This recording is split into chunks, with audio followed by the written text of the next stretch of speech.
Class 8 का जो है वो हमने साइंस का chapter number 10 cell and cell organelle जो है वो स्टार्ट किया था। ठीक है, उसमें हमने जो है वो पहले जो है वो देखा था कि सेल कैसे होता है, तो सेल के जो कंपोनेंट है उसको समझने की कोशिश कर रहे थे।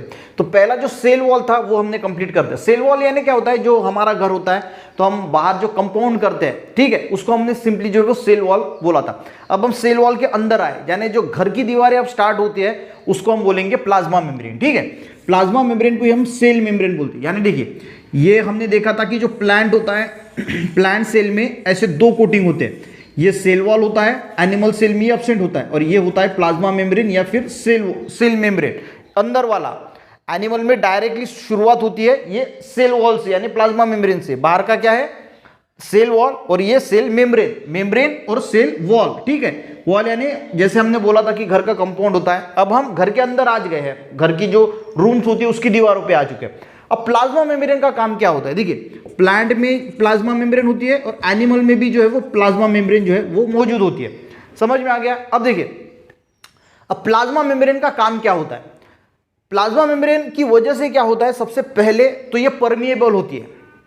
अलग अलग पॉइंट हो सकते हैं इधर उधर, पर सारे पॉइंट आपको बता देता हूं। देखिए, एक तो ये परमिएबल हो सकती है। परमिएबल का मीनिंग क्या होता है, परमिएबल का मीनिंग कुछ सब्सटेंस को ये परमिशन देगी अंदर जाने के लिए।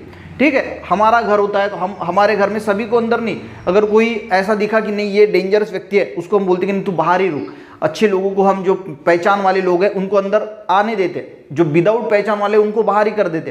तो जो कुछ चीजें हैं वो सेल के अंदर ये परमेबल होती है, कुछ चीजें अंदर जा सकती है, कुछ चीजें अंदर नहीं जा सकती।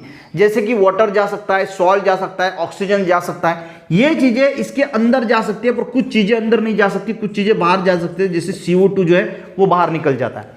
समझ में आ गया। दूसरा, अगर बाहर का एनवायरमेंट अगर कुछ भी रहा, पर ये प्लाज्मा मेम्ब्रेन की वजह से अंदर के जो कंपोनेंट है उसको कोई फर्क नहीं पड़ता, अंदर का एनवायरनमेंट जो है वो सेफ रहने के लिए मदद होती है। जैसे बाहर का एटमॉस्फेयर अगर मान के चलो कि बहुत गर्म हो गया, पर अंदर का जो है वो इस प्लाज्मा मेम्ब्रेन की वजह से मेंटेन रहेगा। बाहर का ठंडा है फिर भी प्लाज्मा मेम्ब्रेन की वजह से जो है वो अंदर का मेंटेन रहेगा, और इसी को क्या बोला जाता है, इसी को बोला जाता है होम्योस्टैटिस्टिस। ये हम देखेंगे एक। ठीक है, उसके बाद ये बना कैसे होती है। अब ये जो प्लाज्मा मेम्ब्रेन है ये कैसी बनी होती है, देखिए दो ऐसी लेयर होती है फॉस्फोलिपिड्स की। फॉस्फोलिपिड यानी ये लिपिड ही होता है, लिपिड यानी जनरली फैट। तो फैट की एक लेयर होती है और इसके अंदर प्रोटीन मॉलिक्यूल एम्बेडेड होते हैं यानी फिक्स होते हैं इस प्रकार से। ठीक है, इस प्रकार से ये प्लाज्मा मेम्ब्रेन बनी होती है। और ये होती कैसे है, तो थीन होती है, फ्रैगाइल होती है एंड इलास्टिक होती है, और सेपरेटेड कंपोनेंट फॉर्म और एनवायरमेंट यानी बाकी के एनवायरमेंट से जो है वो इसको बचाती है सेल को। ठीक है, जैसे हमारा घर, हम बहुत सर्दी पड़ रही है पर हम हमारे रूम के दरवाजे वगैरह बंद कर देते हैं, तो हम बाहर के एनवायरनमेंट से हमारा घर जो है वो रूम से हमें बचाती है। ठीक है, सेपरेट करती है। उसी प्रकार ये थीन, फ्रैगाइल और इलास्टिक होती है पहला, और बाहर से एनवायरनमेंट से ऐसे जब प्लाज्मा मेम्ब्रेन हम बोलते हैं ना, तो हमारे रूम्स को याद रखना, और उस हिसाब से आपको जो है वो याद रहेगा कि हमारे बाहर से एनवायरनमेंट में बचाती है, थीन होती है, फ्रैगाइल होती है, इलास्टिक होती है। दूसरा बात, किससे बनी होती है, घर किससे बना होता है, ईंट दीवारों से बना होता है। दो ऐसे सीमेंट होती है और उसके अंदर हम ईंटों को फिक्स करते हैं। उसी प्रकार फॉस्फोलिपिड होता है और उसके अंदर प्रोटीन मॉलिक्यूल जो है वो एम्बेडेड होती है, इससे बनी होती है। तीसरा परमिएबल, देखिए परमिएबल में क्या है, परमिएबल मेम्ब्रेन होती है। परमिएबल यानी कुछ चीजों को अलाउ करती है, वाटर, सॉल्ट, ऑक्सीजन और CO2 को एग्जिस्ट कर देती है, कुछ चीजों को अलाउ नहीं करती।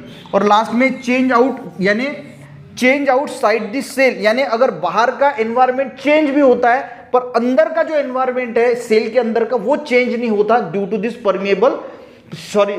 Plasma membrane. ठीक है, तो ये प्लाज्मा मेम्ब्रेन की वजह से बाहर का एनवायरनमेंट अगर चेंज भी है तो अंदर के एनवायरनमेंट में फर्क नहीं आएगा। देखिए, cellular environment does not change, cellular यानी सेल के अंदर का एनवायरनमेंट चेंज नहीं होता, बाहर का एनवायरनमेंट कुछ चेंज भी होता है। तो क्यों नहीं होता, due to this plasma membrane. और ये जो कंडीशन है कौन सी, कि बाहर का एनवायरनमेंट अगर चेंज भी होता है तो अंदर का एनवायरनमेंट चेंज नहीं होता, सेलुलर एनवायरनमेंट चेंज नहीं होता, और उसी कंडीशन को हम क्या बोलते हैं, होम्योस्टैटिस्टिस। ठीक है, तो होम्योस्टैटिस्टिस समझ में आ गया। तो ये 4 पॉइंट जो है वो आपको याद रखना है कि प्लाज्मा मेम्ब्रेन या सेल मेम्ब्रेन के बारे में 4 पॉइंट आपको याद रखना है।